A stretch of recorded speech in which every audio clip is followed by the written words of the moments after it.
Bonjour à tous et bienvenue dans le podcast de Productivio, le podcast qui vous donne des trucs, des astuces, des pistes de réflexion pour vous permettre d'être plus organisé, pour trouver votre essentiel, le réaliser avec efficacité et ainsi créer votre vie avec intention.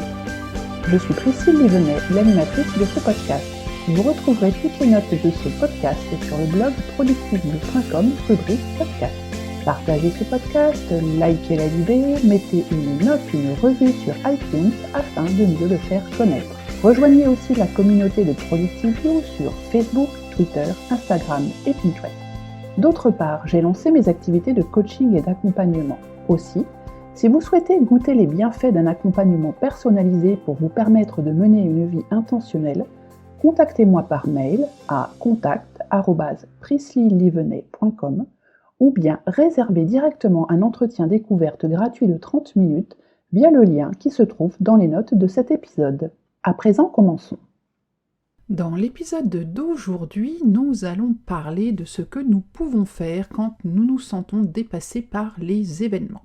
C'est des choses qui peuvent nous arriver. Je vais distinguer deux cas différents. Le cas où, exceptionnellement, suite à une mauvaise série de rendez-vous annulés, reportés, etc., ou d'événements professionnels ou personnels, vous avez perdu le pied et là vous vous retrouvez complètement sous l'eau.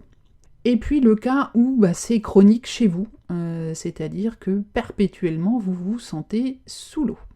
Alors attaquons tout de suite avec le premier cas, c'est-à-dire que suite à vous êtes quelqu'un de plutôt organisé, vous arrivez jusque-là à mener de front le perso, le pro, etc. Ça se passe correctement. Et puis tout à coup, une suite de...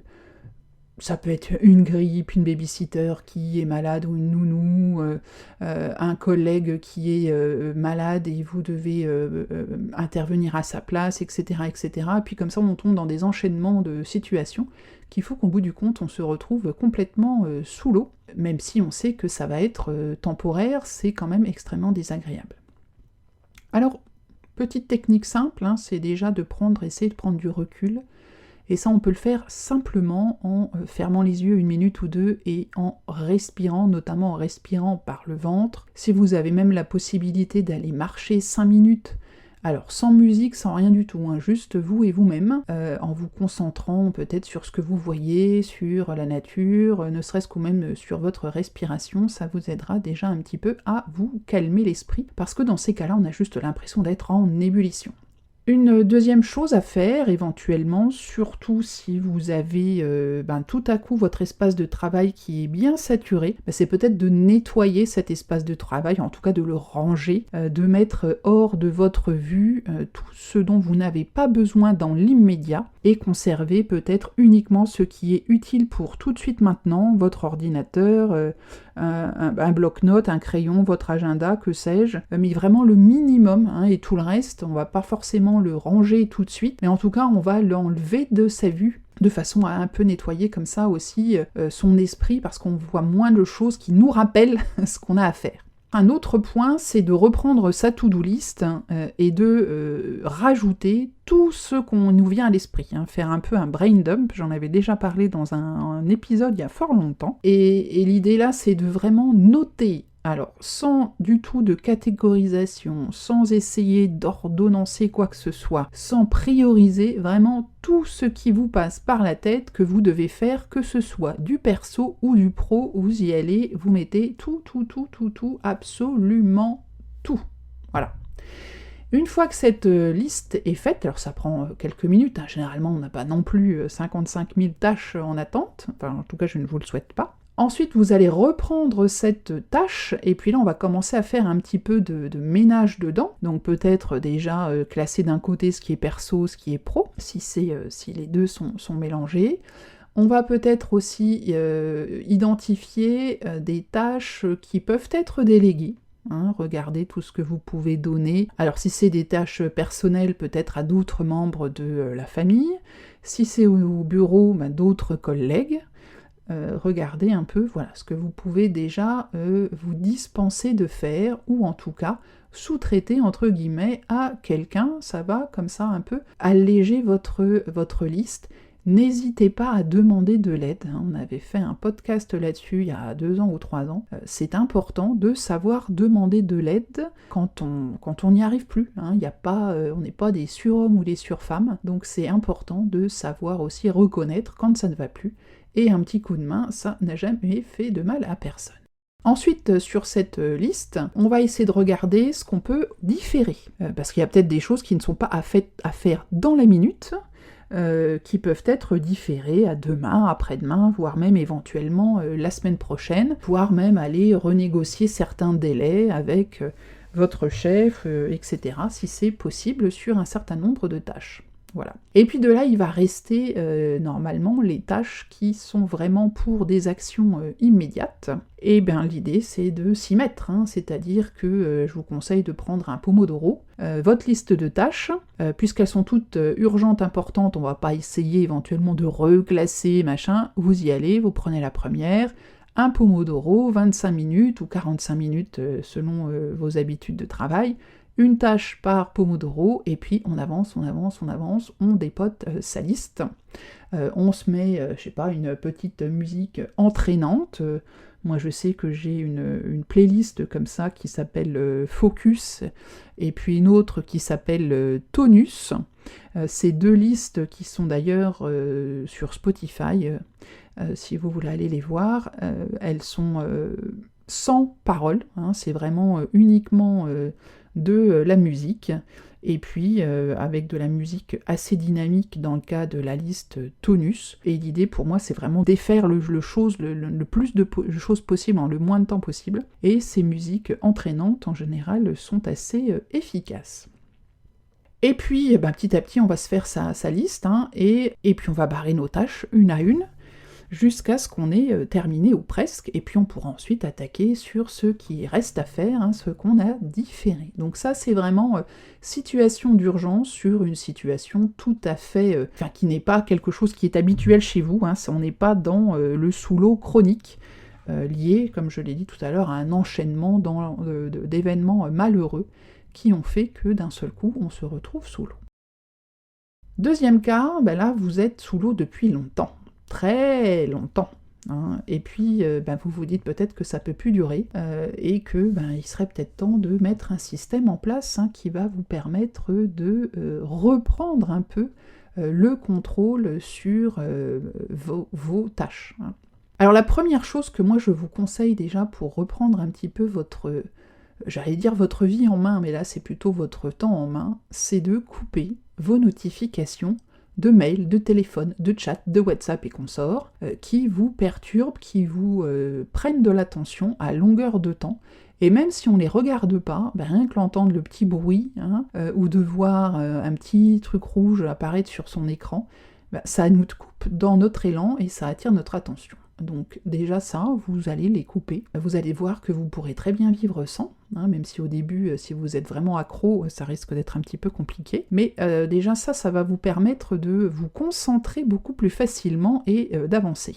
Une autre bonne technique aussi, c'est d'essayer de se forcer, de ne regarder ses mails. Je vais mettre la barre assez bas parce que je sais qu'il y a des gens qui sont tellement accros à leur mail et à leur chat que si je leur dis de faire ça toutes les 3 heures, ils vont faire des bons. On va dire essayer de regarder qu'une seule fois par heure.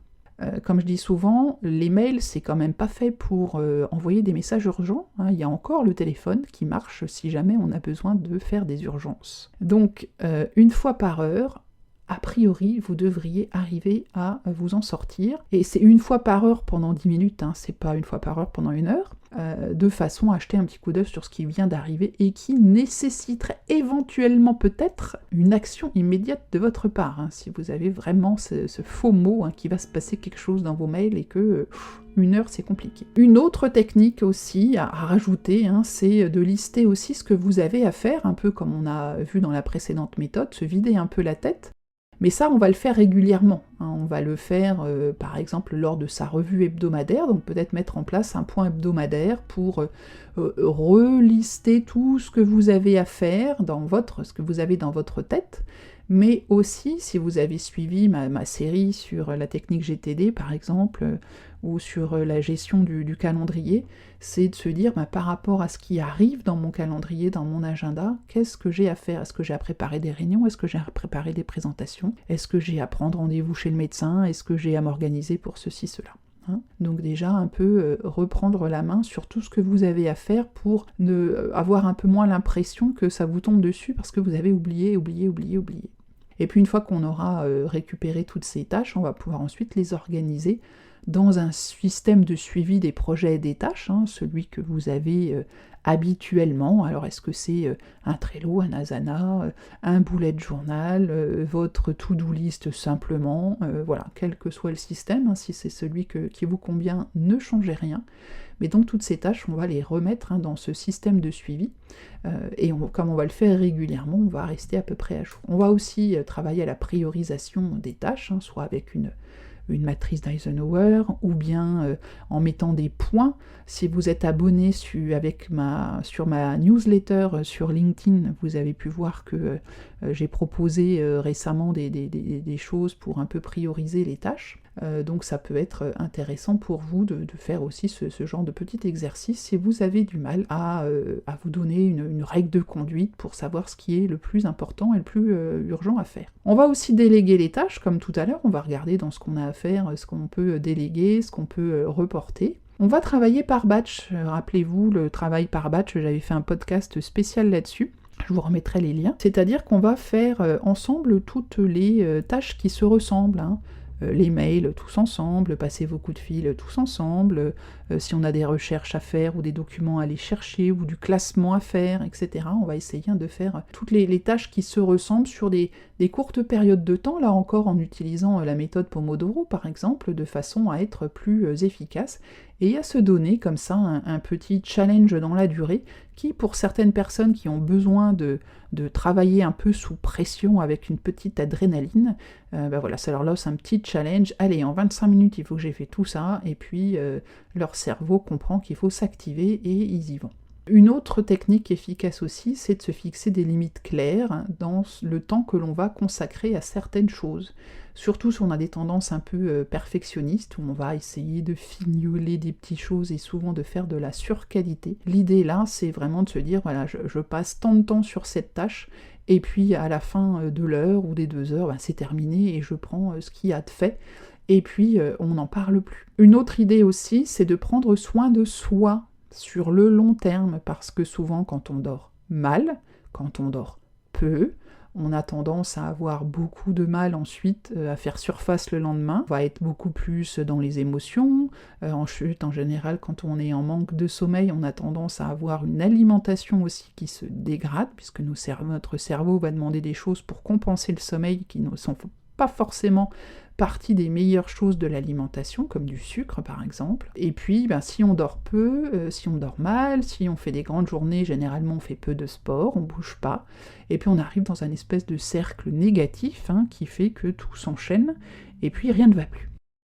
Donc l'idée là, c'est aussi de réintégrer dans sa routine personnelle, d'aller marcher un peu pendant la pause de déjeuner, ou même en plein après-midi, prendre un petit quart d'heure. Il n'y a pas besoin non plus d'aller marcher 3 heures en forêt tous les jours. C'est vraiment prendre soin de soi, faire un peu de méditation, s'accorder de temps en temps un break pour soi, aller chez le coiffeur, le masseur, ce que vous pouvez faire en fonction de votre temps, de vos moyens. Simplement, faire une pause, aller prendre un café au coin de la rue, ça peut être suffisant parfois pour se prendre soin de soi, appeler une copine, un copain, aller faire un peu de sport, profiter de vos enfants. C'est une façon de prendre soin, de se ressourcer aussi. Alors il y a tout un tas d'autres techniques, on peut les passer en revue, mais c'est pas le but ici. L'idée c'est de vous donner quelques éléments de réflexion que vous pourriez rapidement mettre en place pour un peu regagner comme ça de la sérénité. Dites-vous que pour gagner de la sérénité sur le long terme, la discipline est nécessaire. Donc par exemple, si vous remettez en place une revue hebdomadaire de votre planning et des tâches à faire, c'est hebdomadaire. Donc si vous commencez pendant quelques semaines et puis que vous lâchez l'affaire, le système, lui, il ne va pas survivre très longtemps et vous allez retomber dans vos travers. Donc prenez le temps de mettre un système qui vous convienne, à des horaires qui vous conviennent. Peut-être que de faire ce brain dump et puis regarder votre planning. Le vendredi en fin d'après-midi, quand en général c'est plus calme au travail, c'est peut-être le bon moment de se poser, parce que justement c'est un peu plus calme, on a un peu plus de temps de réflexion pour regarder ce qui arrive dans les prochaines semaines, lister ce qu'on a à faire par rapport à ça, reprendre aussi tous les mails qu'on a en attente d'action, de façon à ce qu'on puisse aussi planifier des réponses ou planifier ce qui est dans ces mails, ce qui est à faire suite à la lecture de ces mails. Tout ça, toutes les semaines.